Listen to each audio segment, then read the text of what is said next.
Hello दोस्तों, नमस्ते, प्रणाम। कैसन बानी लो आप लोग? हम तासे करते नहीं, आप लोग बहुत अच्छा खोलो। आज हम एगो बहुत ही प्यारा चुटकुला सा आप लोग के कजरी गीत सुना होते हैं। तो आप लोग के कैसे लगे कमेंट करब लो, और आए लोग गीत सुनिएगा, झूला झूला आप लोग कजरी गायब लो। और हमारे चैनल पे नया हो खब लो तो चैनल के सब्सक्राइब करब लो, और प्लीज़ लाइक कर लो मत भुलाएब लो, और कमेंट करके ज़रूर बताएब लो। आए लोग गीत सुनिए। आज रतिया में देखी सपनवा सखी, आए घर सजनवा सखीना। आज रतिया में देखी सपनवा सखी, आए घर सजनवा सखीना।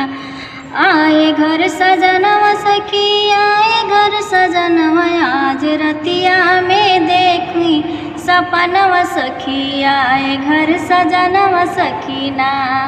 आए ससुरु हमार लेके डोलिया कहाँ रे, आए ससुरु हमार लेके डोलिया कहाँ रे। अम्मा कोई दाना कवनो बहनवा सखी, आए घर सजनवा सखीना। अम्मा कोई दाना कवनो बहनवा सखी, आए घर सजनवा सखीना।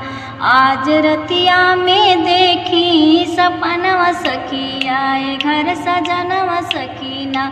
आए भसुरु हमार लेके डोलिया कहाँ रे, आए भसुरु हमार लेके डोलिया कहाँ रे। चाची कोई दाना कवनो बहनवा सखी, आए घर सजनवा सखीना। आज भोरवा में देखी सपनवा सखी, आए घर सजनवा सखीना। बढ़िया।